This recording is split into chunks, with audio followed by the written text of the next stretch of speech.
Hello friends, this video is on the topic of rabies. One of my subscribers had asked me to make a video about rabies and here I am, it's a very important subject. Before I go into the video, I want to tell you that whatever I am saying cannot be a substitute for the advice of your doctor or your veterinarian. My opinions are just that, they are just opinions. Always consult your doctor, always consult your veterinarian, right? Having said that, I will go into the video. I lost one of my dogs to rabies. It was one of the most stressful and heartbreaking experiences I have ever had in my life. And I have had a few, trust me. I've lost both my parents, I've lost a few dogs, but just putting your dog in quarantine and watching it die and thinking that maybe you are infected too, maybe your grandfather is infected, maybe um, your friend is infected, all these things go into your mind, and it's not a good situation. So the best idea to have about rabies is prevention, right? So how to prevent rabies? First, you should immunize your dog. When your dog was born, it had antibodies from its mother. Hopefully, right? I hope the mother was immunized. And till 45 days or even 2 months, it will have that immunity. But till the puppy is 45 days or 60 days old, I don't let the puppy go out and walk and all that. My puppy never goes out till he is 2 months old, right? And the first vaccine I give to my puppy is the rabies vaccine. It is not the 6 in 1, 8 in 1 and all that. Because I don't care if my puppy dies. I care if I die. I care if my family dies. This may sound cold, but it is what it is. The first vaccine I give my puppy is the rabies vaccine, and I don't give any other vaccine along with the rabies vaccine. People have this habit of injecting your dog with 3-4 vaccines because they want to save a trip to the veterinarian. Why should I go there 3 times, 4 times? Vaccines are like a piece of information. The body should act on that information. The body needs time and energy and strength to act on that information, right? So after you inject your dog with the vaccine or your puppy, the puppy needs time to develop antibodies. Till such time, your puppy is vulnerable. So don't take the puppy out. And don't inject 2 or 3 vaccines together because your puppy's body will not know which antibody to produce. And even if it produces all the antibodies, it will not produce it in sufficient quantities. I want my puppy to have a lot of anti-rabies antibodies, right? Or rabies antibodies. I don't know what you call it. Is it anti-rabies? I think it's rabies antibodies, right? So the first injection and the only injection I give to my puppy is the rabies vaccine, and I let my puppy be in the house and not let it out for 15 days after that, the minimum time required for antibodies to develop.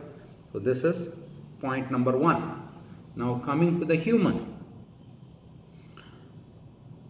There is a normal dose of rabies vaccine that you can take. There is just one shot you can take, never on your butt, always on your shoulders, both shoulders. And once you have taken that, you have a minimum level of protection. So let's say that you took a shot of the, I think it's called Rabipure. The vaccine is called Rabipure, I don't remember. Now you have a minimum level of antibodies. And now 3 months after that, 6 months after that, 1 year after that, you are bitten by a dog.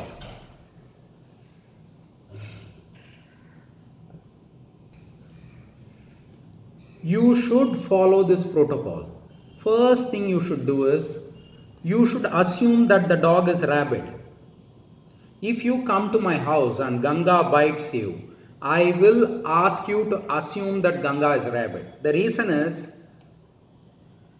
the risk of not assuming that he is rabid is so high, it's unacceptably high. The risk is unacceptably high. And the cost associated with it is so low that it makes no sense not to go through the process. Okay? So it doesn't matter which dog bites you. If you receive a bite, assume that you have been bitten by a rabid dog, even though if the owner says, oh, that dog, we know that dog for 3 months, there is no problem, they will tell you all stories. To hell with all those things. The first thing you have to do is take some soap and wash. Let's say that you are bitten here. You should wash the wound, but don't rub it in like that. Okay, just wash it with some strong soap, carbolic soap like Lifebuoy or even Surf, but it's going to sting, right? And then you have something called antibody solution. I forgot the name of it. Maybe some hospitals have it, they don't have it. It beats my memory now. You have to pour that solution on the bite wound. That solution itself has antibodies, the rabies antibodies. Immediately it will go and act on that virus. This virus does not spread by blood, it spreads only from one nerve to another, right? So the first thing you have to do is to wash it and immediately go to the hospital and pour that antibody solution on the bite. If it is not available, that's fine. You have to get yourself vaccinated on the day of the bite. That is day 0, then day 3, then day 7, day 14, and then day 21, and then day 30. This may sound like too much, but this provides you an ironclad protection from rabies. Or you can also take 0, 3, 7, 14 and 30. That is also acceptable, but the protocol I take is 0, 3, 7, 14, 21 and 30. It's too much, but I still do it. Now coming to the topic of vaccines, where should you get it? The problem in India is that there is no quality check and there is a lot of power cut. So when the pharmacist buys the vaccine, whether it's your dog's vaccine or whether it's your human vaccine, the moment it is exposed to normal room temperature, maybe for half an hour or something, the vaccine becomes null and void. The vaccine becomes impotent.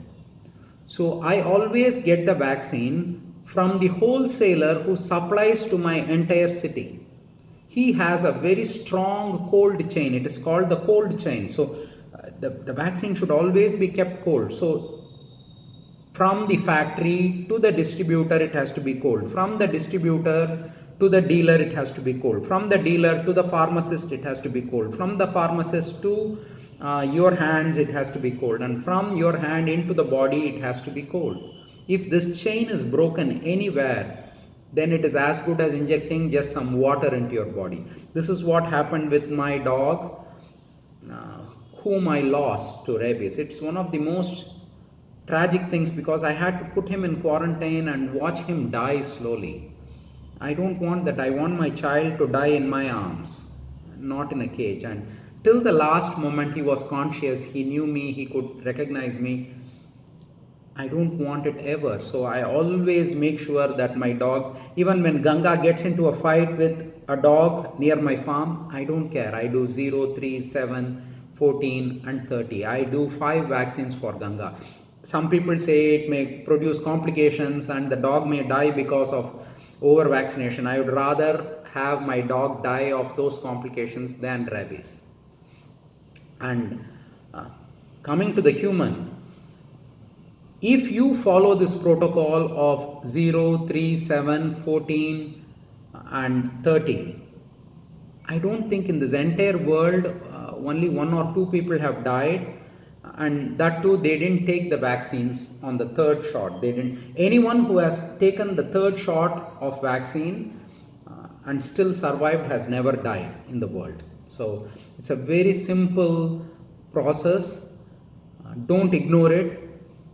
Treat all bites as a bite from a rabid dog. If you don't know the dog, treat it as a rabid dog, even if it is not rabid. So this is my advice. So the key takeaway points are, Don't take it lightly, and make sure you get your vaccine from the source. You don't know when your pharmacist had a power cut or he switched off his fridge. Maybe he is not even unethical. He just doesn't know when there was a power cut. There is a chance of that happening. So I hope this was of some use to you. Share this information with your friends even if they don't have a dog. This is very important. Okay. So I hope this was of some use to you. Bye bye.